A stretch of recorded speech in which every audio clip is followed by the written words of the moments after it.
I sold the car dealership for $70 million so that my son could open a charitable fund. But he spent it all on his luxurious lifestyle and left me with nothing. When my husband passed away, the silence in our home was unlike anything I had ever known. It wasn't the peaceful kind of silence that comes with a summer evening when the crickets sing, and you know the world is still turning. No, this was a hollow silence, one that settled into the corners of the house, filling every room with a kind of emptiness I couldn't sweep away no matter how hard I tried. We had been married for nearly 50 years. 50 years of laughter, quarrels, children, Sunday suppers, Christmas mornings, and all the small ordinary moments that end up being the very marrow of life. Losing him wasn't just losing a husband. It was like the very ground beneath my feet had shifted. I'd wake in the morning and for a split second, I'd expect to hear the coffee percolator burbling in the kitchen, the sound of him rattling the newspaper, or the scrape of his boots as he got ready for the day. And then that crushing realization would return. He was gone. But there was one thing of his that still breathed life even when he no longer could, the dealership. That car dealership wasn't just a business. To outsiders it may have looked like rows of shiny cars, buzzing salesmen, and the smell of gasoline and polish. But to him and to me it was something much deeper. I still remember the day he first started it. He was younger then, still lean from his army days, with a spark in his eye that said he was ready to take on the world. He didn't come from money, and there was no safety net waiting for us. What we had was grit, determination, and a dream. He started small. Just a dusty lot with a handful of used cars he'd polished until they gleamed. He worked sunrise to sundown, shaking hands with every customer, making promises and keeping them, because his word meant something. I used to bring the children down there on Saturday afternoons with sandwiches wrapped in wax paper. I'd watch him leaning against the hood of a car, laughing with a customer, his sleeves rolled up and his face shining with sweat and pride. That place was as much a part of him as the lines on his hands. Over the years it grew, first one showroom then another, until it became one of the largest dealerships in the county. Folks didn't just come to buy cars. They came because they trusted him. He had a way of making people feel like they mattered. When he got older he spent less time on the lot, but still every morning he'd drive by just to check in. Even when his health was failing he'd ask about the numbers, the staff, the new models. The dealership was his legacy, his pride and joy, the monument to his hard work. And after he died it became my lifeline. I would walk through the showroom after hours, the fluorescent lights bouncing off chrome and paint, and I'd feel him there. In the smell of motor oil, in the sound of the doors clicking shut, in the faint echo of his voice calling out, "We'll take care of you, don't worry." It was as though pieces of him lingered in the air. The weight of his loss pressed down on me daily, but so did the weight of his life's work. It wasn't just a business ledger and a piece of property. It was everything he had poured himself into. When I held those papers with his name, when I saw the sign with our family name standing proud at the entrance, I felt both comfort and crushing responsibility. People came by after the funeral with casseroles and flowers, offering kind words about him. He was a good man, they said. Honest, hardworking, fair. And I would nod because every word was true.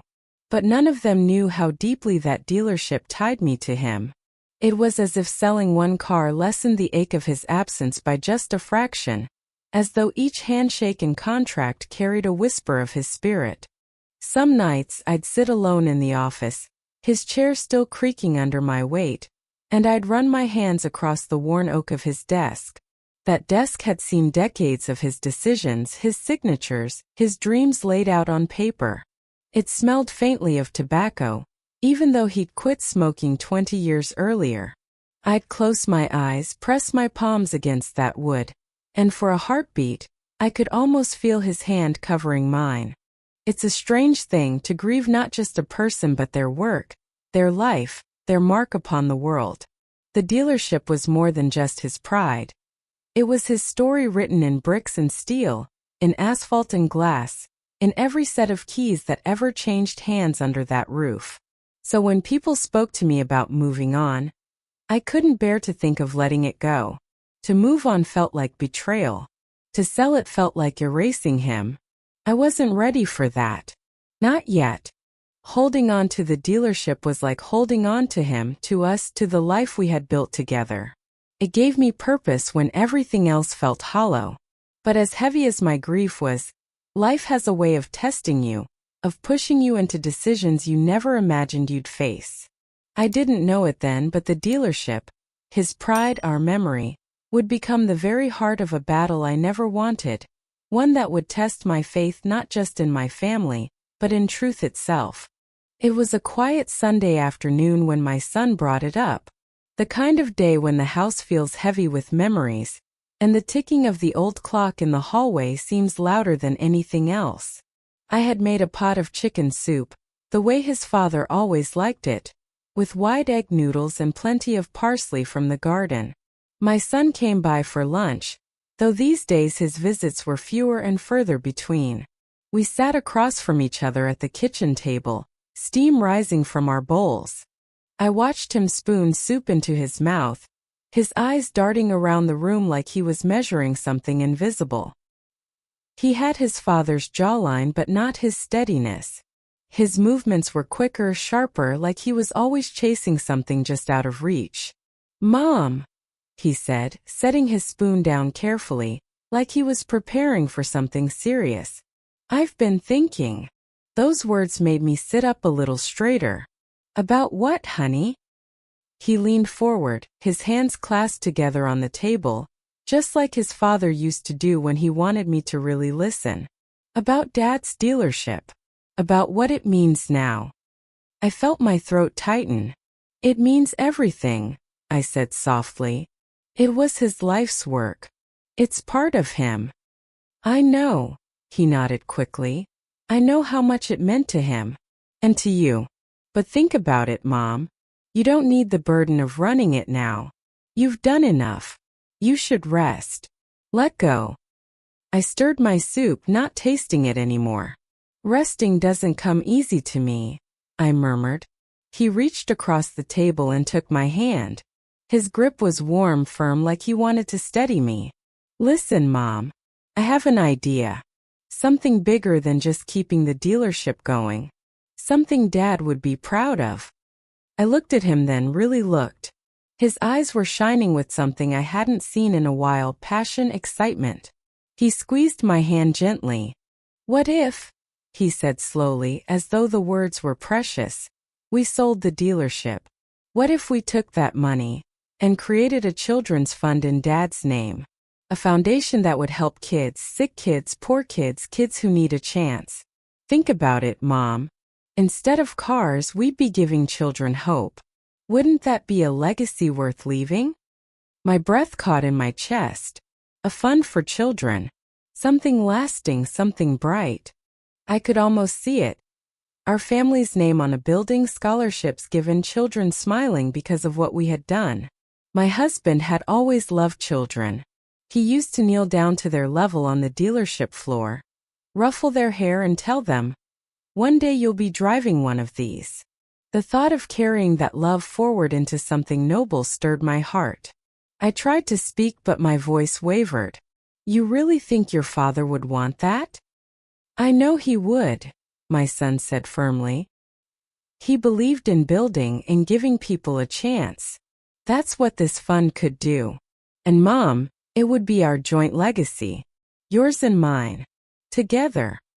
The word together wrapped around me like a warm shawl. For so long after my husband's passing, I had felt alone, carrying the weight of memory by myself. But now here was my son, inviting me into something shared, something hopeful. My chest ached with both grief and love. I thought of the dealership, the showroom, the shiny cars lined up like soldiers, the echo of my husband's laughter in the hallways. Letting it go would feel like tearing out a piece of him. And yet, the idea of transforming all that into something that could light up children's lives, it felt almost holy. Tears filled my eyes before I realized they were there. "Oh, sweetheart," I whispered. "That would be beautiful. So beautiful." He smiled then, a wide, relieved smile like a man whose gamble had paid off. "So you'll think about it?" I nodded slowly, squeezing his hand. "Yes, I'll think about it." After lunch, when he left, I sat alone at the table for a long while. The soup had grown cold, and the house was quiet again, but inside me something was stirring. Hope, maybe. Purpose. The dealership had been my husband's pride, but perhaps the true pride would be what came next. The good it could bring, the lives it could touch. That evening I walked through the dealership alone, the way I often did. The fluorescent lights buzzed overhead, casting long reflections on the polished hoods of the cars. I ran my hand over one of the vehicles, feeling the smooth paint beneath my palm.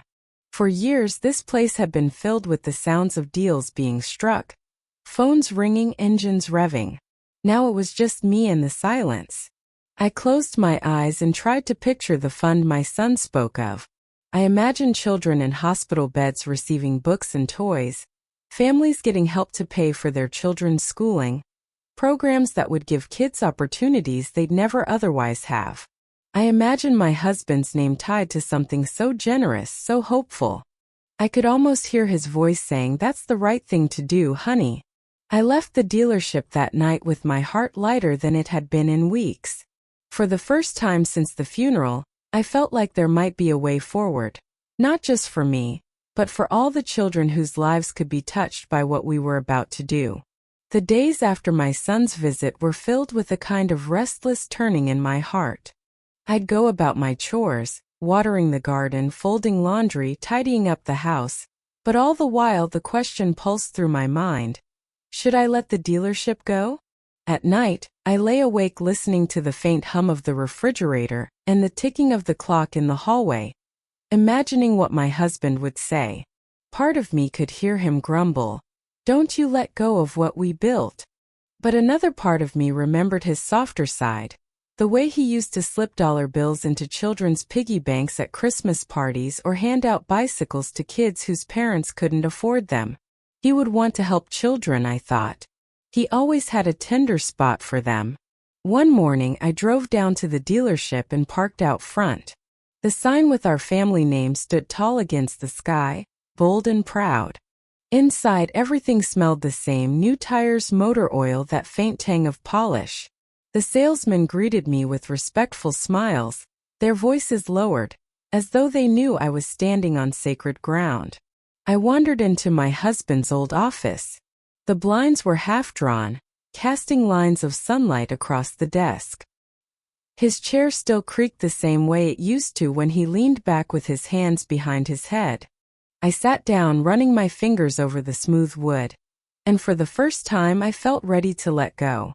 "This isn't the end," I whispered to the empty room. "It's just the beginning of something new." The decision was made. I called my son that afternoon. He answered quickly, his voice filled with eagerness. "Mom, I've decided," I said. "We'll sell it. We'll build the children's fund. Let's make it something your father would be proud of." There was a pause, then a bright laugh, almost boyish. "Mom, that's wonderful. You won't regret it. I promise." The next weeks were a whirlwind. Lawyers, bankers, meetings with prospective buyers. My son handled most of it, and I trusted him. I signed where I was told to sign, my hand steady but my heart tugging each time I put pen to paper. Every signature felt like closing a door I had walked through for half a lifetime. The day the sale was finalized, I dressed carefully. A navy dress, the pearl necklace my husband gave me on our 25th anniversary, and a pair of low heels that pinched a little but made me feel dignified. My son picked me up in his car, and we drove downtown to the office where the final documents were waiting. The conference room was sleek, all glass and chrome, so different from the warm wood of my husband's office. Men in suits shook my hand, congratulated me, and slid papers across the table. My son sat beside me, his smile wide, his hand lightly resting on mine as though to remind me I wasn't alone. And then it was done. Just like that, with the scratch of a pen and the snap of a folder closing, my husband's life's work passed into someone else's hands. 70 million, one of the men announced, his voice echoing in that sterile room. A record sale. The number hung in the air, vast and almost unreal. $70 million. I should have felt triumphant, I suppose, but instead I felt hollow. Money couldn't replace the sound of my husband's laughter in that showroom, or the sight of him leaning on the hood of a car, grinning with pride. On the ride home, I gazed out the window at the blur of buildings and trees. "It's going to be worth it," my son said, his voice brimming with conviction. "Think of the children, Mom. Think of the lives we'll change." I nodded, swallowing back tears. "Yes," I whispered. "That's what matters." That evening, I brewed myself a cup of tea and sat on the porch. The air was cool, carrying the scent of freshly cut grass. Across the street, a neighbor's children chased each other with squeals of laughter, their joy unrestrained. I closed my eyes and pictured the fund we would create. Schools built, scholarships given, hospital wings dedicated. I imagined my husband's name on a plaque, children's voices echoing in hallways funded by the very business he had poured his life into. It comforted me. It made me believe that letting go of the dealership wasn't an ending after all, but a transformation. His legacy would not die with the sale. It would live on in brighter, nobler ways. I fell asleep that night with my husband's photograph on the nightstand, whispering to it, "We're doing this for you, love. For the children. For the future." I truly believed it then. With all my heart, I believed we were on the cusp of building something beautiful together. It was a few weeks after the sale. Life had settled into a strange quiet. Without the dealership to tend to, I found myself with empty mornings, long afternoons, and evenings that seemed to stretch out forever. I busied myself with little things, baking bread, writing letters, tending to the rose bushes my husband had planted years ago. And through it all, I held on to the hope that soon, I would see the beginnings of the children's fund my son had promised. One morning while I was dusting the bookshelf, the phone rang. It startled me. I didn't get many calls these days. When I answered, I heard the familiar voice of Harold, one of my husband's oldest friends. He had been a partner in the early days of the dealership, before stepping back into retirement. His voice carried the weight of age, but also a kind of urgency. "May I come by, Margaret?" he asked. "It's important." Of course I said yes. An hour later he arrived, his cane tapping against the front steps as I opened the door. He looked troubled, his brow furrowed, his lips pressed into a thin line. I poured us coffee and set out a plate of oatmeal cookies, but he hardly touched them. "Margaret," he began, sliding a glossy magazine across the table toward me. "I thought you should see this." I frowned, pulling it closer. The cover was shiny and bright, the kind of magazine that showed off wealth and glamour. And there, right in the middle of a full-page spread, was my son. My son and his wife, smiling broadly, champagne glasses in their hands.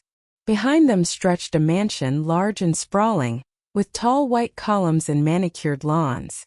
Parked in the driveway were two gleaming sports cars, their paint catching the flash of the photographer's camera. I stared at it, my heart thudding. At first, I told myself there must be some mistake. Maybe it was an old photo. Maybe they were guests at someone else's home. But as my eyes scanned the caption beneath the image, the truth struck like a blow. "Newly purchased estate," it read. "Celebrating success in style." I felt the room tilt. The air seemed to thin, as though I couldn't breathe properly.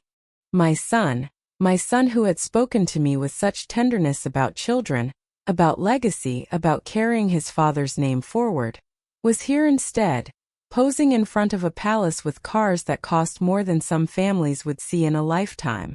My hand trembled as I set the magazine down. This can't be," I whispered.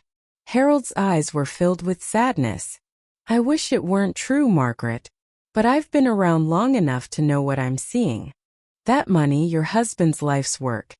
It's not going where he promised you it would. I pressed a hand to my mouth, as though to hold back the cry rising in my throat. Betrayal tastes bitter, you know. Burns all the way down. For the rest of the day, I wandered the house in a daze.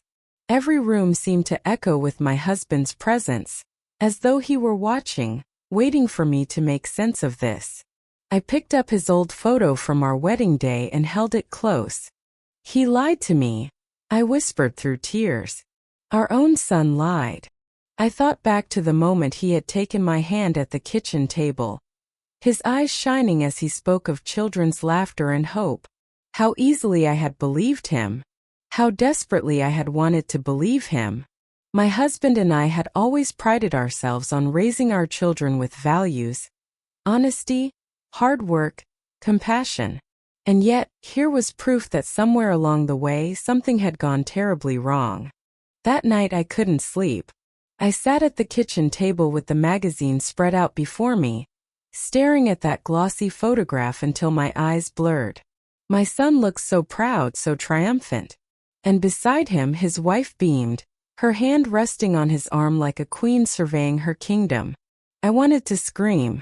I wanted to march right up to that mansion and demand answers. But more than that, I felt hollow.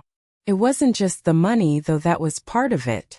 It was the betrayal, the breaking of trust, the realization that the promise he had made, to me, to his father's memory, was nothing but empty words. When dawn broke, pale light spilling into the kitchen, I made myself a vow. I would ask him. I would look my son in the eye and demand the truth. And whatever answer he gave me, I would not let this go. My husband's legacy, my family's name, deserved better than to be squandered on champagne and sports cars. I folded the magazine shut, my hands no longer trembling. For the first time since his death, I felt my husband's strength settle into me. He had built a dealership from nothing. I would build the truth from this betrayal, no matter how painful it was. And with that, I knew the days of blind trust were over. The magazine sat on my kitchen table for 3 days, untouched but never out of sight. Every time I walked past, my eyes flicked to that glossy page. My son, my own flesh and blood, grinning in front of a mansion, his wife beside him in a silk gown. I would press my hand against my chest, as if to steady my heart, because I knew sooner or later I'd have to face him. On the 4th day, I picked up the phone. My hand shook as I dialed his number. He answered quickly, his voice bright. "Hi, Mom," he said, as though nothing had happened, as though we were still wrapped in the warmth of that promise he'd made about helping children. "Come by," I said simply. My voice surprised me. It was steady, almost cold. He hesitated a moment, then agreed. That evening, I set the table with just 2 cups of coffee. No cookies, no pie. None of the usual little comforts I offered when my children visited. This wasn't a social call. This was something else entirely. When he arrived, he kissed my cheek lightly, distractedly, his eyes scanning the room. He looked sharper than I remembered, dressed in an expensive suit that didn't belong to the boy I had raised. I gestured to the chair across from me.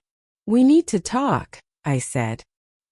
He sat, still smiling faintly, as though whatever I had to say would be easily brushed aside.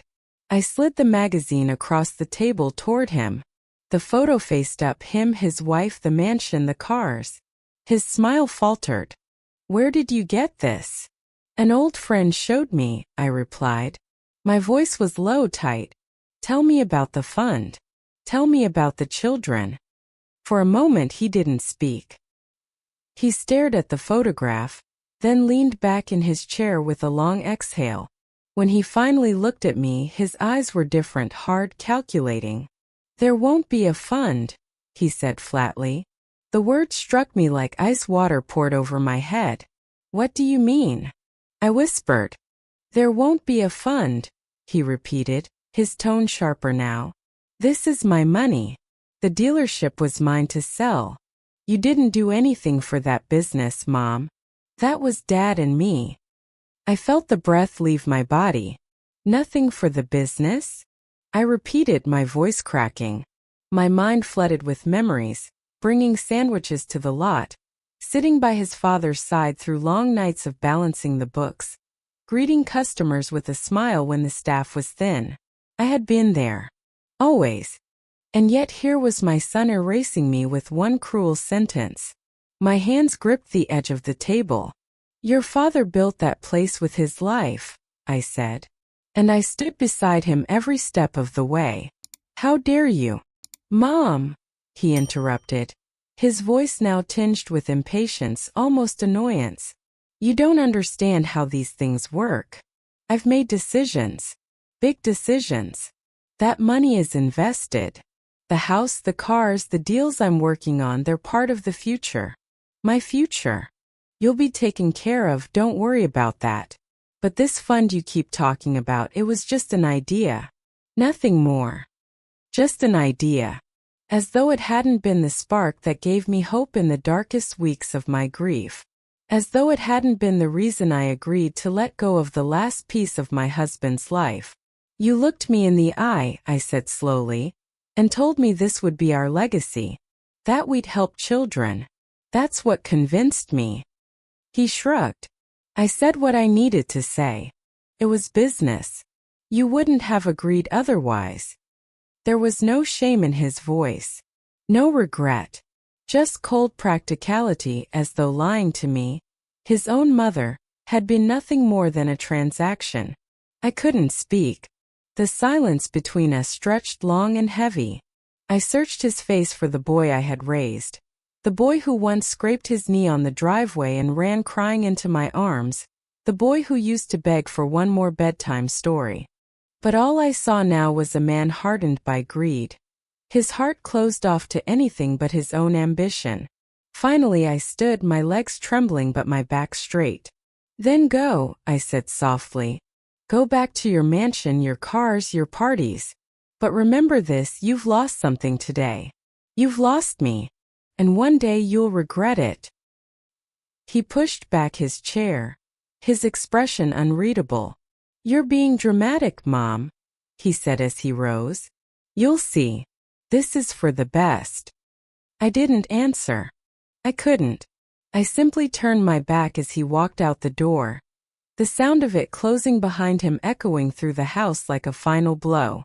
I stood there for a long time, staring at the empty chair across the table.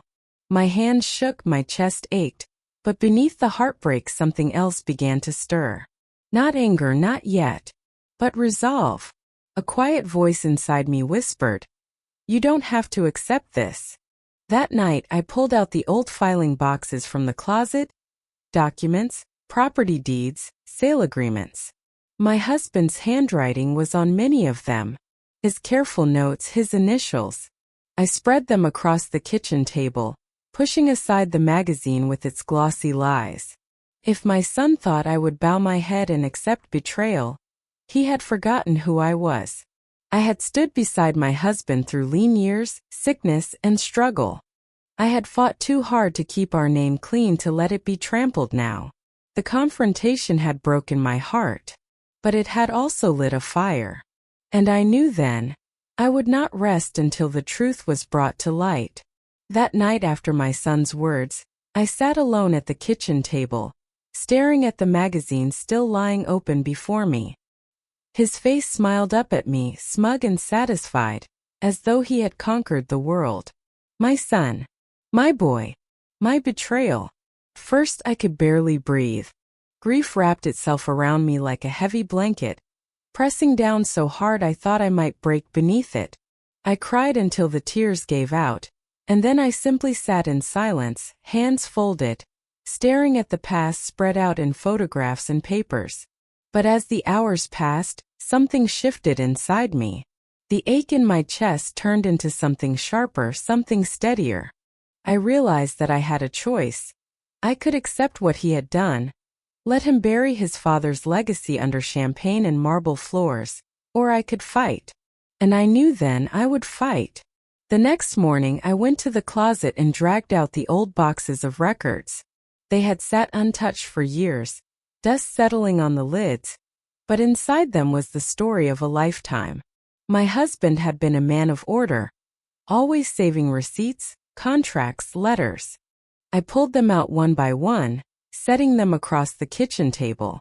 The scent of paper and ink filled the room, mingling with the faint aroma of the coffee I had brewed. I worked for hours, my pen scratching across a yellow notepad as I traced the history of the dealership. There was the original deed with both our names, the bank loans we had signed together, the years of tax filings showing my share. Evidence, piece after piece, that the dealership wasn't just his or our son's. It was ours. Each page I turned gave me back a piece of strength I thought I had lost. With every line of ink, I felt my husband's presence stronger, as if he were sitting beside me, nodding in approval. "You're doing right, Maggie. Don't let them take what we built." By evening, I had stacks of documents and a notebook filled with notes. My hands ached and my back was stiff, but my resolve was firm. I made myself a cup of tea and carried it to the porch. The sun was setting, painting the sky with streaks of pink and gold. It should have been a beautiful evening, but my heart was heavy. Still, I felt something I hadn't felt in weeks. Clarity. I whispered into the fading light. "You trusted me, love. You trusted me to protect what we made together. And I will. I swear it." The following days became a quiet routine of preparation. Each morning I laid out more documents. I labeled them, organized them, and read until my eyes blurred. I didn't tell anyone what I was doing. This was my burden, my duty. At night, when the house grew quiet, I'd sit in his old chair in the study. I'd close my eyes and imagine him there, pipe in hand, a little smile tugging at his lips. He had always believed in me, even when I doubted myself. That memory kept me going. My son's words had wounded me deeply, deeper than I thought possible. But his cruelty had also reminded me of something vital. I was not powerless. I was not a fragile old woman to be brushed aside. I had stood by my husband through lean years and sickness. I had carried our family through storms before. I could do it again. One evening, as I closed the last box and stacked my notes neatly, I looked at my reflection in the dark window. My hair was silver now, my face lined with time, but my eyes still held fire. "Margaret Thompson," I said to that reflection, "you are not done yet." And for the first time since my husband's funeral, I felt strong. I had spent days sifting through papers, my dining room table buried under stacks of yellowing contracts, deeds, and ledgers. I worked slowly but steadily, reading every line, writing notes in the margins, circling signatures, highlighting dates. Each page confirmed what I already knew in my bones. The dealership was never just my son's. It belonged to my husband and me. But knowing it in my heart and proving it in a courtroom were two different things. The law had a way of twisting truth into knots, and I feared that even with all my papers, I might still be swept aside. The thought gnawed at me. One morning, as I was carefully unfolding another stack of records, the phone rang. The sound startled me, sharp in the silence of the house. I lifted the receiver and heard a voice I hadn't expected in years. "Margaret? It's Walter." I froze. Walter had been my husband's business partner back in the early days. They had started the dealership together when it was just a dusty lot with half a dozen used cars. Eventually, Walter retired and sold his share, but he never really drifted far. He and his wife would visit occasionally for Christmas, and he'd always clap my husband on the back and say, "We sure did all right, didn't we?" "Walter," I breathed. "It's been a long time." "It has," he said softly. Then his tone hardened. "But I heard what your boy did.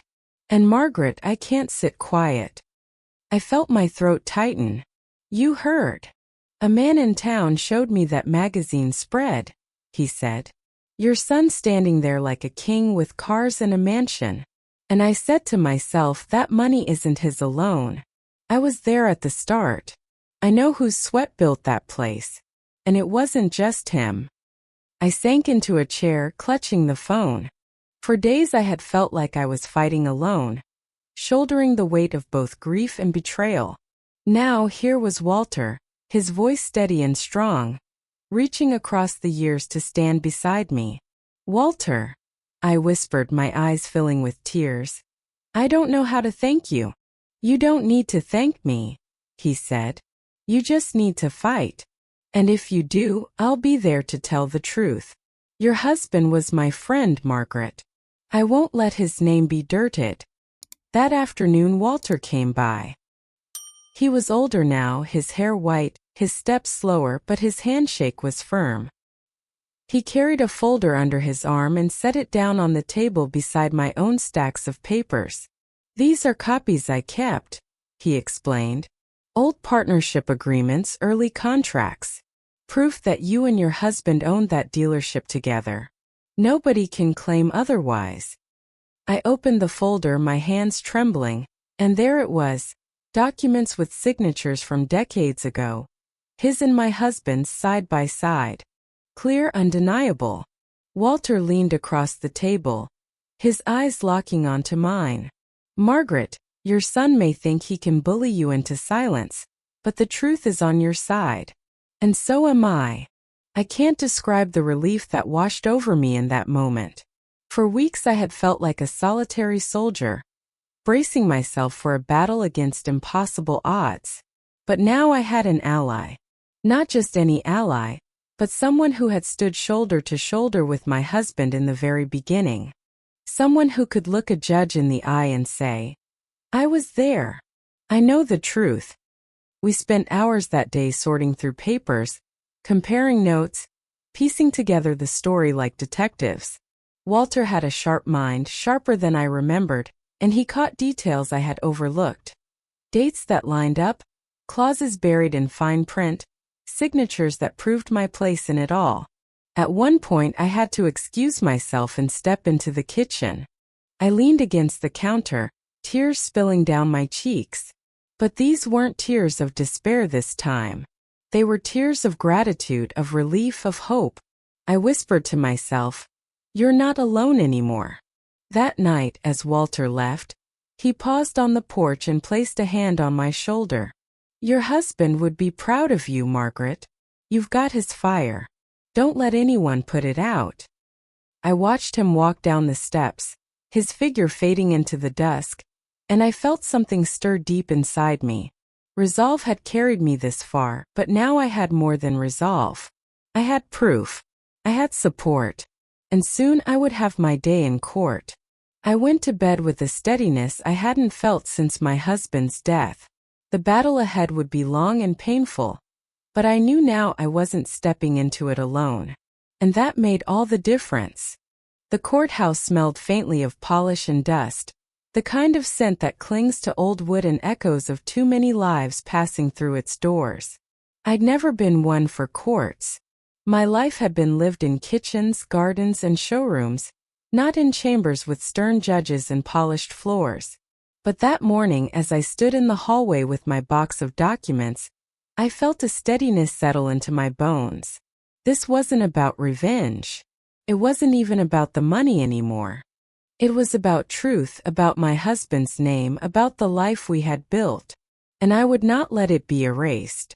Walter was beside me, his cane tapping against the tile as we waited to be called in. He gave me a nod, his eyes clear, his jaw set. "We'll tell it like it was," he said quietly. "That's all we need to do." When the bailiff opened the doors and called our case, I walked in with my head held high.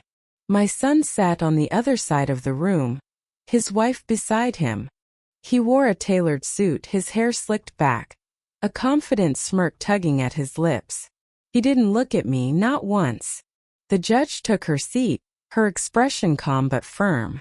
Papers shuffled, lawyers introduced themselves, and then it began. My son's lawyer spoke first. His words were polished, smooth, crafted to paint a picture of a devoted son who had simply carried on his father's business. "The dealership," he said. was always the husband's creation. The son inherited not only the work but the responsibility. The mother, while loved, had no direct role in the business operations. I clenched my hands in my lap, forcing myself to stay calm. Loved but not respected, I thought. Loved but erased. Then it was my turn. My lawyer stood, his voice steady, and laid the foundation. Your Honor, this dealership was not one man's dream alone. It was a partnership. And Mrs. Thompson, sitting here today, is as much a part of its foundation as her late husband ever was. He motioned for me to take the stand. My legs trembled as I walked forward, but I held my head high. I swore the oath and sat down, my hands folded tightly in my lap. The questions began gently. Mrs. Thompson, can you tell us about the dealership's beginnings? I spoke slowly, carefully. I told them about the dusty lot with a handful of used cars. About the nights I stayed up with my husband, helping him balance the books at the kitchen table. About bringing sandwiches to the lot, answering phones when staff were short, even greeting customers myself when the showroom bustled too much. It wasn't glamorous work, I said, my voice breaking just a little, but it was ours. We built it together. Our children grew up on that lot. Our lives were tied to it in every way. My son's lawyer cross-examined, his tone sharp, almost mocking. Mrs. Thompson, did you hold a title at the dealership? Were you an employee? Did you earn a paycheck? No, I admitted. So you weren't involved in the actual business operations, correct? I straightened my back. I may not have drawn a paycheck, sir, but don't mistake that for absence. Wives in my day didn't always have their names on the payroll, but we were there working all the same. And the documents? I gestured to the stack of papers before me. Show my name beside my husband's. That dealership was ours. He frowned, but I held his gaze until he looked away. Then Walter took the stand. His voice was rough with age, but it carried strength. He spoke of the early days of my husband and me working side by side. She may not have been behind the sales desk, he said firmly, pointing a trembling hand in my direction. But don't you dare say she wasn't there. Margaret was as much a part of this dealership as her husband or me. I was there.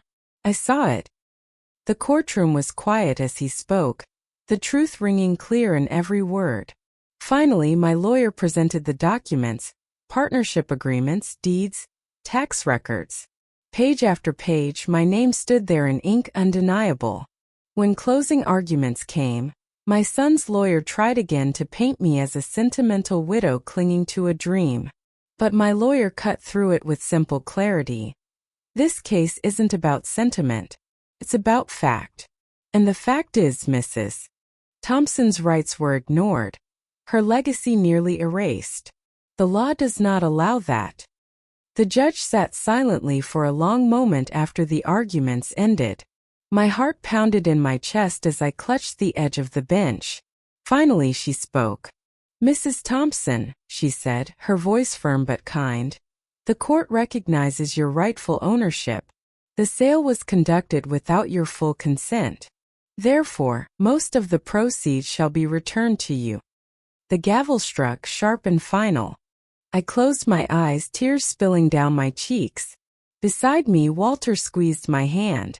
Across the room, my son's face went pale, his smirk gone. His wife tugged at his sleeve, whispering something, but I didn't look at them again. As I left the courtroom, the air felt lighter than it had in weeks. It wasn't about the millions. It was about the truth. I had fought for my husband's name, for the life we built together, and I had not been silenced. Walking down those courthouse steps, I felt him with me, my husband. Not in grief this time, but in pride. The day the judgment was handed down, I came home with the court papers tucked neatly in a manila envelope under my arm. I set it on the kitchen table, right where my husband and I had once shared dinners and talked about the dealership, and for the first time in a long time I breathed freely. The money wasn't all of it, I didn't care about that, but most of it was back where it belonged. Back in my hands. That night, I sat at the table with a cup of tea and the papers spread before me. My husband's photograph looked down at me from the wall. His smile forever caught in black and white. "We did it, love," I whispered. "We kept our name clean." But then my eyes drifted to the folder, to the line where it listed the funds returned. A vast number stared back at me, almost unreal in its size. 70 million had once been the total. Now most of it was mine again. And with it came a responsibility. My son's words echoed bitterly in my ears. "There won't be a fund. This is my money." The cruelty of it still stung, but beneath the ache there was something else. Calling, perhaps. He had broken his promise, but I would not break mine. The next morning I called a woman I knew from church, Ellen, who had worked for years raising money for children's hospitals. When she heard my voice, there was surprise, then warmth. "Margaret, it's been so long. I need your help," I told her. And so began a new chapter. Ellen and I met at a little cafe downtown, papers and notepads spread out between us as the waitress refilled our coffee cups. I told her what I wanted.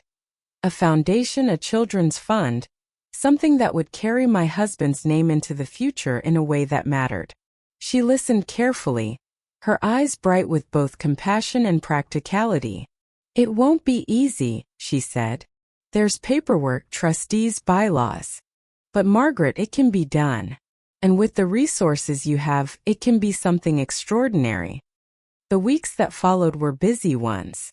My house, once quiet and heavy with grief, filled again with purpose. Lawyers drew up the paperwork, advisors laid out plans, and Ellen helped me gather a board of people who had dedicated their lives to helping children. We sat around my dining room table. Nurses, teachers, community leaders, all of them offering their wisdom, their passion. We named it the Thompson Children's Fund, after my husband. His name, carved into the mission, would live on longer than any dealership ever could. The first initiative was scholarships. I remembered the times my husband had quietly slipped money to young men and women in town to help them afford books or tuition. "Every child deserves a chance," he used to say. So that's where we started. Letters went out, applications poured in, and before long, the first scholarships were awarded. Next came support for children in hospitals. We funded playrooms, purchased books, even supplied a wing with new equipment. One nurse wrote to me, "Your gift has brought light to children who needed it most." I held that letter close to my chest and cried. Then programs for underprivileged families, after-school care, meals, tutoring. I visited one of the centers myself, slipping quietly into the back of a classroom as children colored pictures and laughed together. Watching them, I felt something heal inside me. One little girl, no more than 8, ran up to me with a drawing of a car. "Look," she said proudly. "I drew it for you." My breath caught. The car looked a bit like the old showroom models my husband used to polish until they shone. I bent down, my eyes brimming, and said, "Thank you, sweetheart. My husband would have loved this." And it was true. Every step of the way I felt him near me. Not in grief this time, but in pride. His dream had grown into something larger than either of us had imagined. Not just cars on a lot, but children with futures. Not just a business, but a legacy of kindness. Sometimes, late at night, I'd sit at the kitchen table with my paper spread before me, the same place where betrayal had once broken me. Only now those papers told a different story.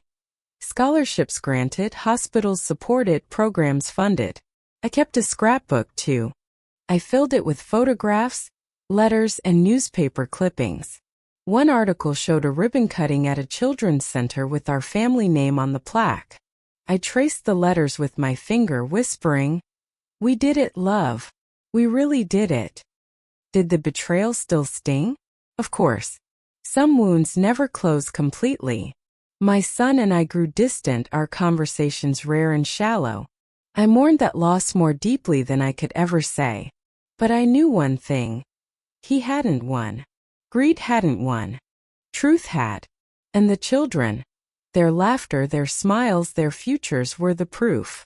When I walked through those programs, saw their bright faces, heard their voices, I knew the fight had been worth every sleepless night, every painful word, every tear. I hadn't just kept my husband's memory alive. I had kept my promise. When I look back now, I see a story not of money but of truth.